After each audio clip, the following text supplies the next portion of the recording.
बर्बरीक दुर्योधन से कैसे बचता है, इस संदर्भ में चर्चा करना है। एक वन में एक पेड़ के नीचे बर्बरीक पूजा में लीन होता है। उसी समय दुर्योधन, दुशासन और मामा शकुनी उस वन की ओर जाता है।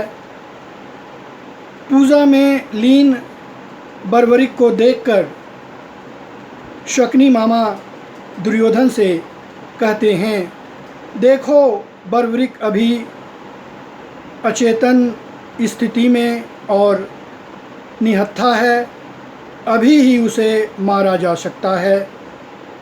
तब दुर्योधन उसकी ओर जाकर गदा चलाने के लिए ज्यों ही तैयार होता है, कर्ण वाण चलाकर उसको रोक देता है।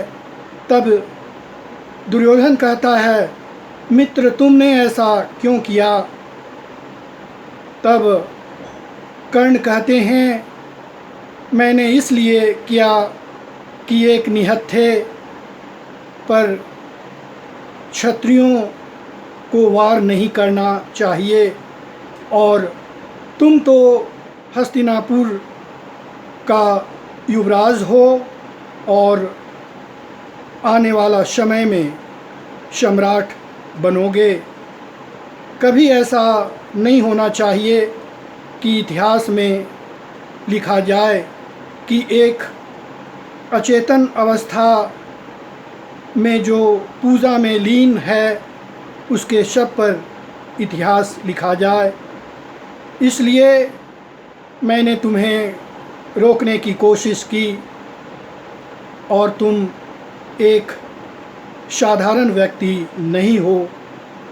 इस तरह से बर्बरीक दुर्योधन से बच जाता है।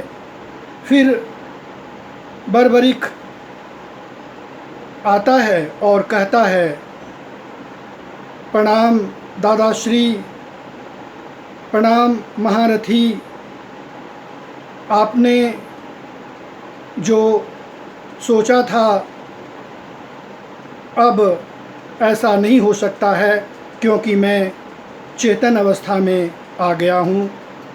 दुर्योधन के बारे में बर्बरीक कहता है, मैंने जितना आपके बारे में सोचा था उससे ज़्यादा आप कपटी निकले। कर्ण के बारे में कहता है, आपके बारे में जितना सुना था बिल्कुल सही है, और आपने एक महारथी के जैसा कार्य किया। इस तरह से देखा जाए तो इसमें बतलाया गया है कि क्षत्रियों को किसी निहत्थे शत्रु पर वार नहीं करना चाहिए, और युद्ध में भी एक नियम होता है, और युद्ध बराबरी में और धर्म के अनुसार युद्ध करना चाहिए। महाभारत से हमें यही शिक्षा मिलती है। बहुत बहुत धन्यवाद।